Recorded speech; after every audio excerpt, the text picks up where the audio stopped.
Hello, I'm Jared Teylъr with American Renaissance. The internet wants to smother and obliterate my videos. Well, if you like what you see, I hope you'll send the link to a lot of people. I'm going to start with some passages from one of the most eye-opening mainstream articles I've read in a long time. It's called The Assault on Children's Psyches, and it's in the June 20 issue of City Journal, which is published by the Manhattan Institute. The article is by Lior Sapir, who has been following young people who think they suffer from rapid onset gender dysphoria, or ROGD. That's a fancy name for thinking that you were born the wrong sex and that you want to transition. Mr. Sapir starts with what white children are taught in school. How awful it is to be white. How white people enjoy unearned privilege, how they benefit from systems put in place by and for white people for the sole purpose of oppressing people of color. The students, especially the girls, absorb this messaging. Being white is not something these teenagers can escape, but they can mitigate its social costs by declaring themselves part of an oppressed group. As Rachel Dolezal, Jessica Krug, and Elizabeth Warren discovered, you can't escape being a white oppressor by pretending to be black or American Indian. Instead, young white girls are so desperate to rid themselves of the hateful identity they were born with that, as a woman Mr. Sapir met explained to him, her daughter's at first lesbian and then trans identity emerged in response to feelings of shame about being white.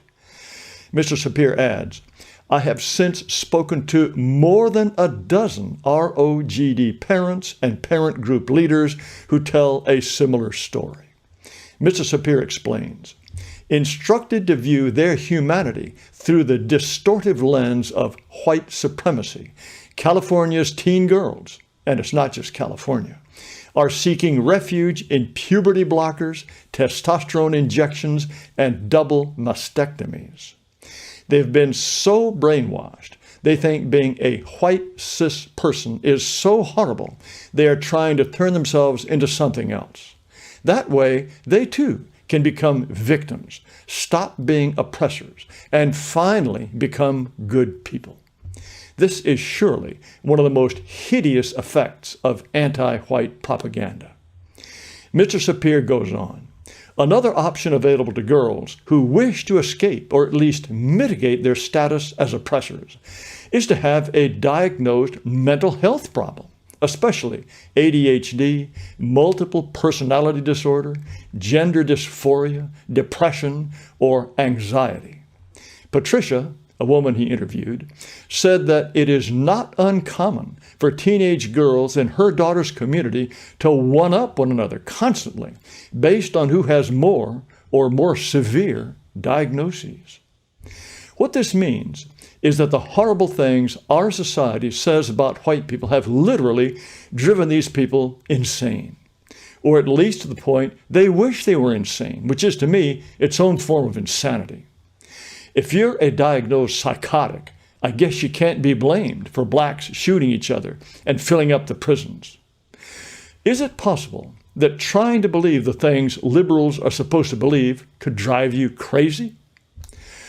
Zach Goldberg is a researcher at Georgia State University who calls himself a wokeness studies scholar. He has analyzed data from Pew surveys on who is most likely ever to have been diagnosed with a mental condition. Here are three groups, left to right, white liberals, white moderates, and white conservatives, broken out by sex, blue for women, red for men, and by age. The leftmost pair of columns are the percentage of people, male or female, age 18 to 29, who say a medical practitioner told them they had a mental condition. The tall blue column is young, white, liberal women. An astonishing 56.3% said they have been told they had a mental problem. For liberal men, the red column, the number is 33.6%. You can stop the video and take a good look. For all groups, women are more likely than men to have had a diagnosis, and young people are more likely than old people. But for both sexes and all ages, the more liberal you are, the more likely you are to have been told you are mental.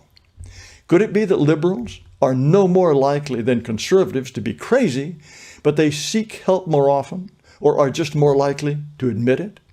I can't prove that that's not true. But look at this graph. It compares whites and non-whites. All ages are mixed together, according to political positions from very liberal on the left to very conservative on the right. As you can see for non-whites, the blue column, liberalism is only slightly associated with a higher likelihood to get a diagnosis. But look at the whites, the red columns. At 38%, very liberal whites are more than 3 times more likely than conservative whites, at 11.2%, to have had a diagnosis.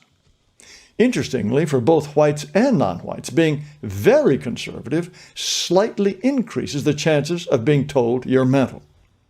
Here are more interesting data.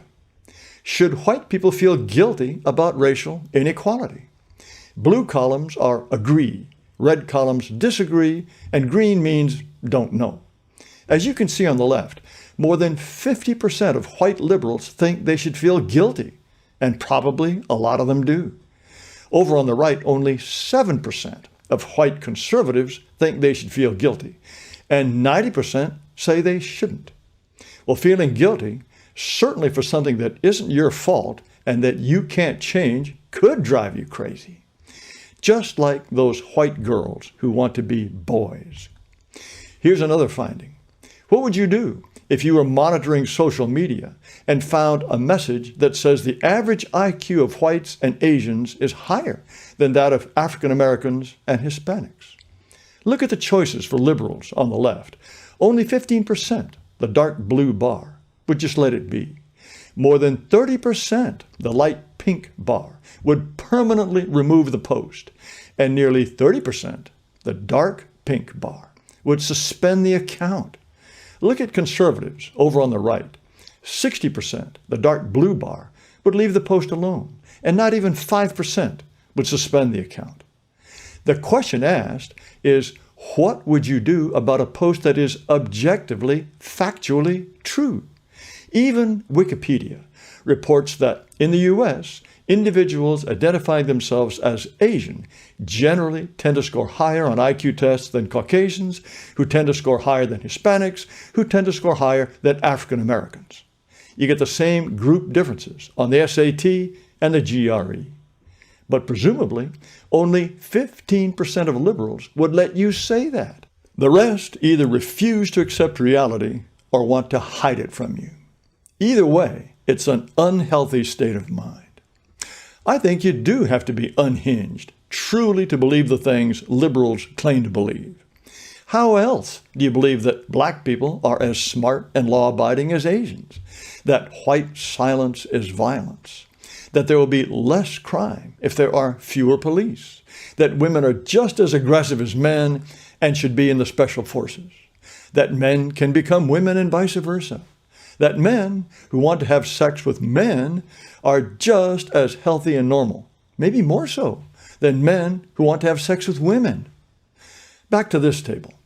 Why are young people in almost all categories more likely to have been told that they're mental? Old people have been around longer. They've had more time, more reasons to jump the tracks.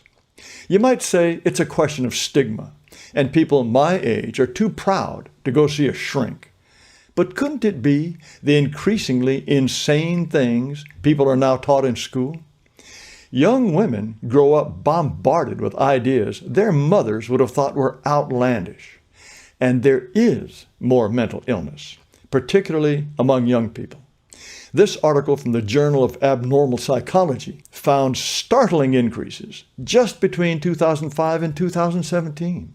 Rates of major depression up 52% in adolescents and 63% in young adults. Mood disorders up 68% in young adults. Suicide-related outcomes up 47% in young adults. These graphs don't show race and sex differences, but white women are the most vulnerable group. How much of this is due to liberal craziness? And in what country, in what period of history have young women, of the majority group no less, ever been made to feel so terrible about themselves that they want someone to carve off their breasts and change their sex? What better example could there be of a vicious ideology that poisons the minds of people who are just beginning to make their way in the world? I know that many in our camp believe our rulers want to hurt us. I disagree. They're deluded, self-absorbed, sanctimonious, hypocritical zealots, but they don't deliberately hurt us. And that makes them all the more dangerous. They cloak the wreckage in the language of human rights and believe their own propaganda. Well, so did Robespierre, Stalin, Pol Pot, and Mao Zedong. They left behind mountains of skulls. Our rulers leave behind broken bodies and tortured souls. Thank you for watching. Please subscribe to this video channel. Also, you might give this video a thumbs up. I invite you to visit amren.com, amren.com. You'll find videos, podcasts, discussions, many things that I'm sure will interest you. But again, thank you so much for watching.